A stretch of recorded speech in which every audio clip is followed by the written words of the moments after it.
Bonjour, nous sommes en direct des JAS, les journées aliments et santé, pendant 2 jours à La Rochelle. Et nous sommes donc en direct pour cette 11e édition sur le plateau de Food Start Channel. Food Start Channel, c'est aussi la présentation de 150 nouveaux produits, 150 innovations alimentaires. Et donc nous allons vous en présenter quelques-unes puisque je ne suis pas toute seule sur ce plateau. Denis Lavaux est avec moi, bonjour. Vous êtes maître artisan glacier et fondateur de l'Angélis. À votre gauche, Bruno Herbou, président de Bayon. Bonjour. Jérôme Bonnet, vous êtes compte clé national food service chez Cookup Solutions. Bonjour. Fabrice Aigron, vous êtes cofondateur et président de Nous à vous. Et Jackie Collet, vous êtes co-gérant Les Jardins de l'Orbry. Et pour faire cette interview, je ne suis pas seule. Je suis accompagnée de Xavier Terlet. Bonjour. Bonjour. Vous êtes président d'XTC, partenaire de Food Start, spécialiste de l'innovation alimentaire et partenaire du CIAL. Absolument. Alors, vous n'êtes pas venus les mains vides, hein. Il y a beaucoup de choses à découvrir sur ces tables. On va commencer avec vous, Denis Lavaux. Je vous laisse prendre le micro. Tenez. Alors, merci. Vous avez une gamme de produits sans colorant, sans conservateur, sans gluten. En quoi c'est important de proposer une gamme telle que celle-là aujourd'hui? Eh bien, je pense que le plus important, c'est d'aller au naturel. C'est des produits sains, c'est ce qu'on demande. Le sans gluten, c'est une gestion des allergènes qui est très stricte. Et puis on a aussi sans conservateur et sans colorant. Donc voilà, mais ça fait 20 ans que j'ai créé cette société et on surfe sur le bien-être. Alors, quelles sont les plus grandes difficultés auxquelles vous devez faire face quand on propose une gamme de produits telle que celle-là? Eh bien, le coût des matières premières, la quantité de matières premières, puisqu'on est rendu cette année à 2 tonnes de gousse de vanille. Donc, vous imaginez que pour trouver 500 kilos de plus, c'est très compliqué. Voilà, c'est l'approvisionnement des matières premières qui est le plus dur pour nous, puisque la nature donne le meilleur, mais en petite quantité. Et vous venez de recevoir le label Entrepreneur engagé. Oui, entrepreneurs engagés, on est quelques-uns à s'engager dans ce mouvement. C'est sociétable et environnemental, on essaie d'acheter au plus proche, formation de nos équipes, protection du produit, enfin voilà, c'est toujours aller dans l'agriculture la plus noble possible. Merci. Xavier, vous avez... Oui, alors, juste un mot sur ce... Juste un mot sur ce produit. Déjà sans gluten, il faut savoir que c'est un produit intéressant. Sans gluten, vous avez 2% environ de la population française qui est allergique au gluten. Mais il y a plus de 20% de consommateurs qui disent vouloir consommer sans gluten. Donc déjà, c'est important. Puis en plus, dans une famille, quand on a quelqu'un qui est allergique au gluten, évidemment, on ne va pas acheter une glace pour celui qui est allergique et une autre glace pour le reste de la famille. Donc ça, c'est un marché aujourd'hui important. Il y a besoin d'une attente pour les gens qui sont allergiques au gluten ou ceux qui veulent consommer sans gluten, et une attente de qualité. Parce que jusqu'à présent, les produits étaient, disons, d'une qualité organoleptique, en tout cas en termes de goût, assez médiocre. Et aujourd'hui, ce qui est bien, c'est de voir des structures comme vous, des artisans qui proposent des produits pour une offre sans gluten. Et ça, c'est intéressant. Je connais monsieur parce qu'il n'en est pas à son coup d'essai, il innove au CIAL 2010, c'est ça, il avait œuvré, 2010, je ne me trompe pas, 2006 ouais, il innove une glace au foie gras. Donc vous voyez qu'il est habitué de l'innovation. Bon, c'était un petit peu différent, je ne sais pas si ça a véritablement fonctionné, mais enfin en tout cas, c'est auprès de la restauration, je crois, hein, pas mal. Voilà. Et puis... ce qui est intéressant de rajouter, vous achetez des gousses de vanille à travers le monde. Bon, la glace à la vanille, c'est bien. La glace à vanille, parfois, il y a la glace à vanille sans un gramme de gousse de vanille, hein, beaucoup. Donc là, c'est de la vraie vanille.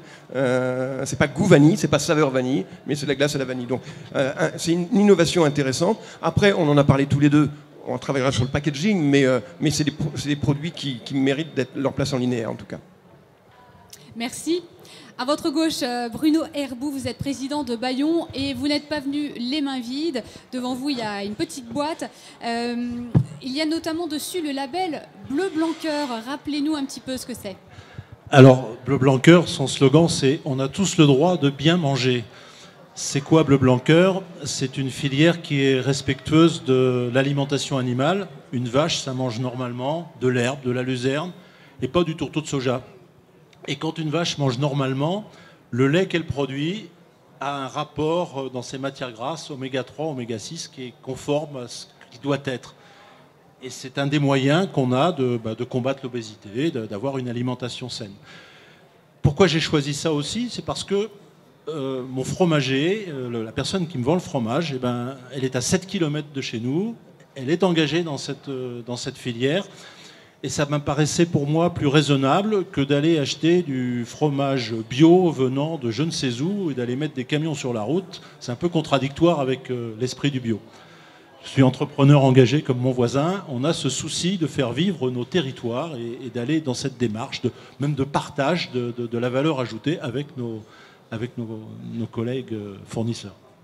Ça vient garantir une bonne alimentation et pour l'animal, et ça en découle une bonne alimentation pour les humains derrière. Pour les humains, et ça va même plus loin, puisque la vache, quand elle mange normalement, c'est un ruminant. L'émission de gaz à effet de serre, il y a beaucoup de méthane dans le rot de la vache, excusez-moi de parler crûment, mais oui, sauf que c'est la vérité. Voilà, c'est la vérité.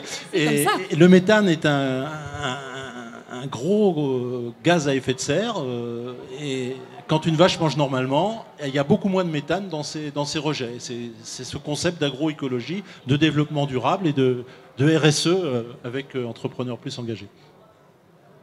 Xavier, une remarque? Oui, c'est intéressant. Ce type de produit, et notamment de filière Bleu Blanc Cœur, qui est intéressant parce que ça touche toute la filière. Et l'innovation pour arriver jusqu'au consommateur, ça doit forcément être une affaire de coopération entre la production, l'industrie, les distributeurs et jusqu'au consommateur.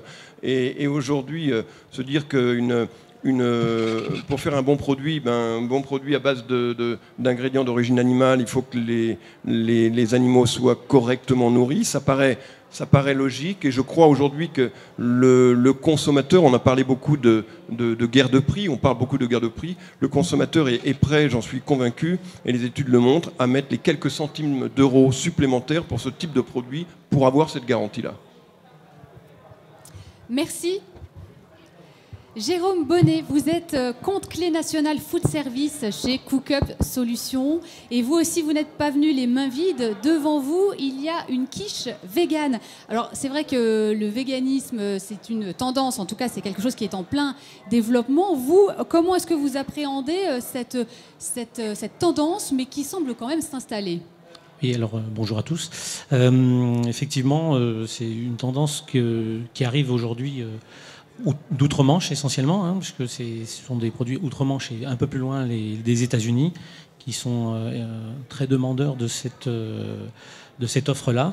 En France, on a encore beaucoup de chemin à parcourir, mais petit à petit, on s'aperçoit que le vegan apparaît sur des cartes, notamment en restauration. À travers le retail, il y a encore aussi un peu de chemin à parcourir. C'est des messages forts à faire passer.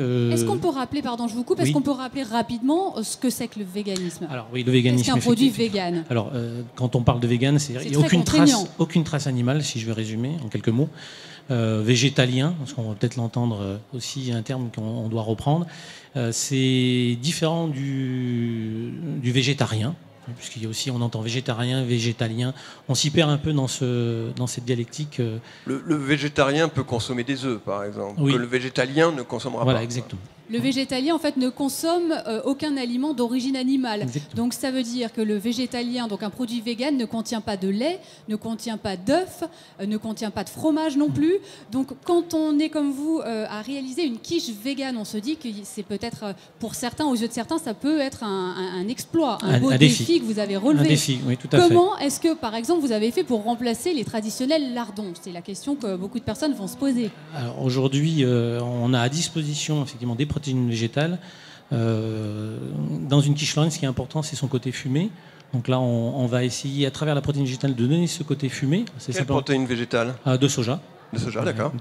On a aussi remplacé dans ce défi tout ce qui était matière grasse à travers le soja, la crème de soja, le lait de soja, mais aussi des farines nouvelles, la farine de châtaigne, de pois chiches, pour les donner. Des légumineuses ? Exactement.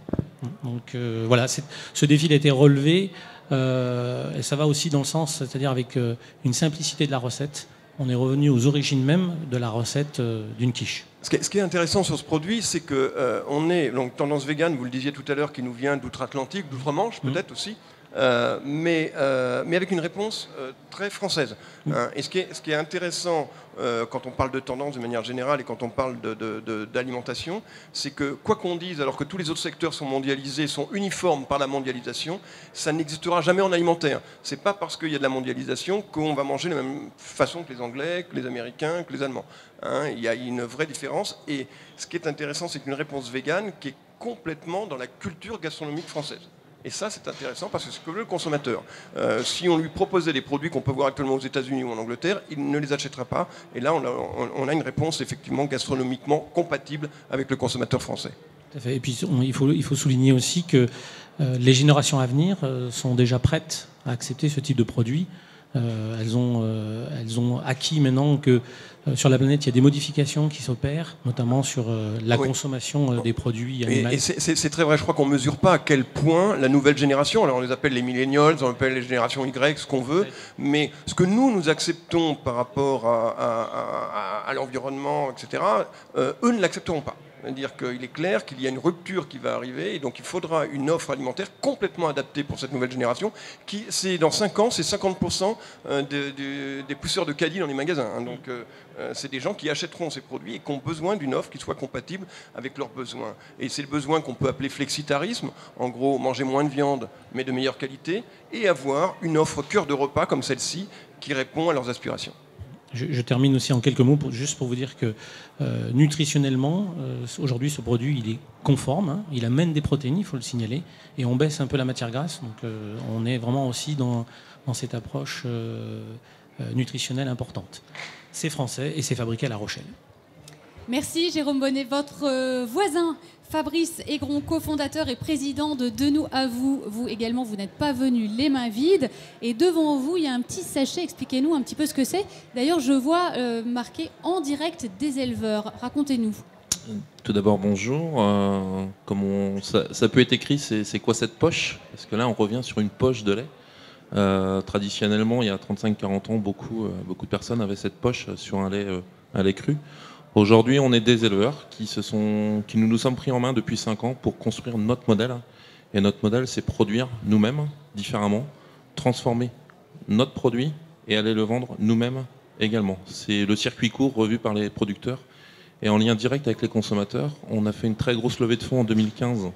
On a levé un peu plus d'1,6 million € qui nous a permis de créer notre laiterie en partenariat avec des consommateurs. Les 1,6 million €, c'est des individuels, des consommateurs, des citoyens qui sont venus via un financement participatif nous aider à construire notre laiterie pour transformer notre lait. Donc là, on est sur une filière, comme monsieur tout à l'heure, filière bleu blanc cœur. On va un petit peu plus loin parce qu'on est sans OGM et sans huile de palme dans la nourriture de nos animaux.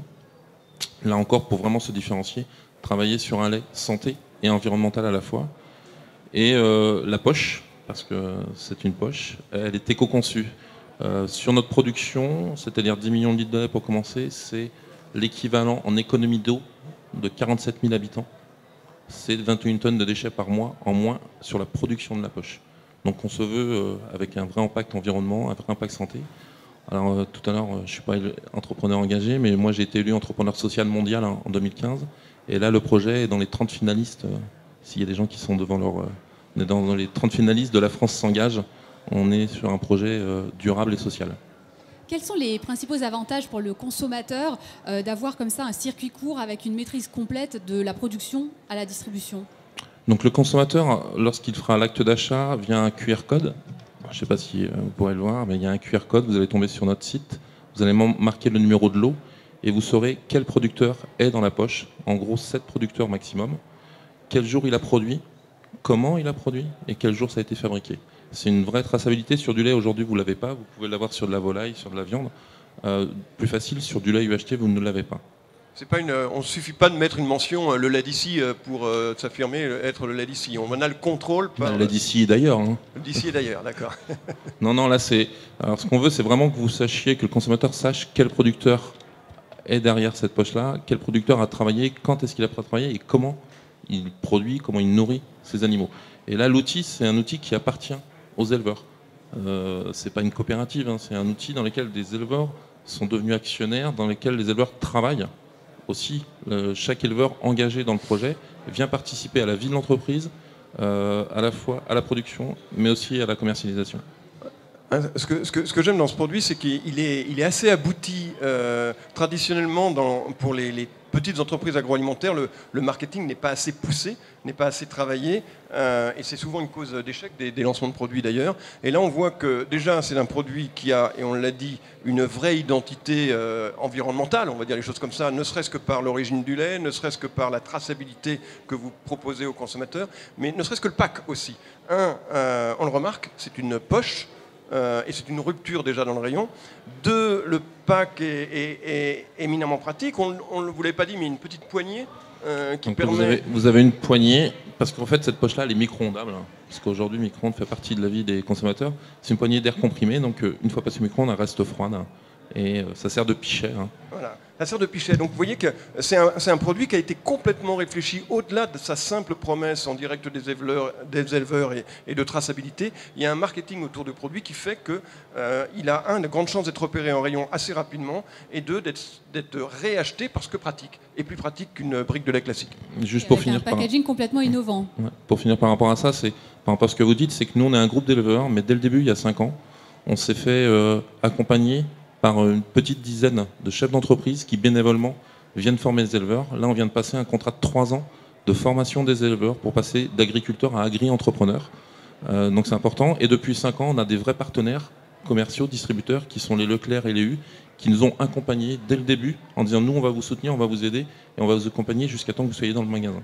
Donc tout ça nous a permis d'arriver à ça. Quoi. Et je crois que c'est important cette coopération entre industriels, évidemment entre éleveurs et industriels, mais entre industriels et distributeurs. Vous citez Système U, vous citez Leclerc, qui ont aussi le même intérêt, c'est que le produit satisfasse le consommateur quand il est en rayon. Merci Fabrice Aigron. Votre voisin Jackie Collet, bonjour. Vous êtes co-gérant Les Jardins de l'Orbrie et aujourd'hui donc vous êtes venu nous présenter une nouvelle gamme de jus. Alors, quelles sont ces particularités? Alors, je vais présenter 2 produits de gamme. Alors, on développe pas mal de... on a essayé, nous, on est fabricant de jus. À l'origine, on est également producteur de pommes. Donc, on a toujours ce pied auprès de la production pour faire le lien avec mon voisin. On a toujours essayé d'apporter de la valeur ajoutée au jus. Donc, la première dimension a été d'apporter, entre autres, sur la première gamme, celle-ci, d'apporter en fait des 100% pur jus de fruits effervescents destinés au marché de l'adulte et qui sont une substitution au soda et qui gustativement sont très appréciés parce que très proches des sensations gustatives qu'on peut avoir, alors qu'on est typiquement sur ce produit, sur un pomme citron, on a presque l'impression de boire, pour citer une marque concurrente mais qui n'en est pas une, c'est Sprite qui est une grande marque de soda. On peut retrouver des mêmes notes citronnées et gustatives, mais par contre on est sur un 100% pur jus. Donc naturel. Donc totalement naturel. Et donc on l'a fait dans un format, ce qu'on appelle le format car champagne, le petit format individuel. Il y a de plus en plus de non-consommateurs d'alcool, qui sont alors des non-consommateurs absolus ou occasionnels, liés pour des problèmes de santé, des convictions religieuses, des souhaits personnels. Donc il existe en fait un marché important dans cet univers-là. Et aujourd'hui, il n'y avait pas d'offre, hormis les sodas, dans l'offre jus, qui venait dans cette dimension effervescente. Donc on a beaucoup travaillé sur ce type de produit, et cette offre est destinée à la fois au marché français et au marché international. Et puis on a développé une deuxième gamme qui, elle, est un prototype qui sera prête à partir du mois de septembre, qui rejoint là aussi encore la promesse que vous avez entendue tout à l'heure sur le lait, qui est une promesse producteur, où on a décliné une gamme de 6 produits sur lesquels on va indiquer l'origine des fruits. C'est-à-dire là, on dira, là, typiquement, vous avez un pomme framboise devant vous. Donc ce ne sont que des pommes et des framboises. Les pommes viennent de chez tel producteur, les framboises viennent de chez tel producteur. Le consommateur pourra vérifier. C'est une attente très forte aujourd'hui. On a beaucoup trompé le consommateur. Et j'allais dire, par nature, les industriels et les très gros industriels ont tendance à manipuler la législation pour se l'interpréter à bon escient. Et en fait, notre existence en tant que PME, elle ne peut exister qu'à partir du moment où il y a des vraies relations fortes et de vrais... Là, ce que j'apprécie dans les projets qui sont présentés, c'est des choses qui parlent aux consommateurs sur l'ensemble des projets, parce que on est avec dans une vraie traçabilité, voilà. et un retour au naturel. Et c'est ce qui est attendu. Alors, je ne sais pas, Xavier va infirmer. Oui, surtout sur le marché des boissons sans alcool, c'est un marché qui est dans une dynamique folle en ce moment. Et cette dynamique, elle est apportée par des toutes petites entreprises. Ce n'est pas les géants qu'on connaît dans les boissons sans alcool qui apportent cette innovation. C'est des toutes petites entreprises qui apportent de la valeur ajoutée aux produits. Ça donne des produits qui, en rayon, sont un peu plus chers, vraiment, mais qui répondent aux attentes du consommateur, de naturalité. Là, c'est le cas avec des produits à base de pommes, mais ça peut être aussi d'autres réponses d'énergie, de relaxation, etc. Et on voit ce rayon qui est en train de se développer, de se valoriser avec des nouveaux produits qui sont vendus un petit peu plus cher que les autres, mais qui répondent aux attentes de consommateurs. Donc moi je connais le produit, un des produits qu'on a vu dans les précédents Cial, vous aviez déjà présenté vos gammes, mais je l'ai vu également, ces deux-là, je les ai vus au Cial à Shanghai. Alors j'aimerais moi savoir si, en termes d'export, vos produits, comment vous les présentez déjà à l'export et comment ils sont reçus à l'export? Alors, effectivement, ils étaient présentés aussi à Montréal et aussi à Shanghai, dans les deux cas. Donc, effectivement, ces produits apportent là aussi une dimension. Alors, on bénéficie de l'aura de la France à l'export, il faut le dire et le redire. Moi, je peux qu'inciter les gens à aller à l'export parce que... Mais est-ce que ça suffit, le petit drapeau français sur les produits ? Mais c'est un prérequis. C'est un prérequis, c'est-à-dire qu'en fait, ça apporte une garantie organoleptique et une garantie de sécurité alimentaire. Donc déjà... un pays comme la Chine, si on parle du lait, c'est clair, ouais. Voilà, là typiquement le drapeau français parle de lui-même et se suffit presque aux attentes du consommateur. Donc ça c'est le premier élément. Le deuxième élément, c'est qu'il y a beaucoup plus de la culture française du vin et de l'alcool est totalement différente de celle d'un Chinois par exemple, où en fait le marché du vin est un marché nouveau et on a malgré tout énormément de non-consommateurs d'alcool. Et il y a un marché de sans-alcool à destination de l'adulte qui est beaucoup plus important à l'export qu'il ne l'est en France.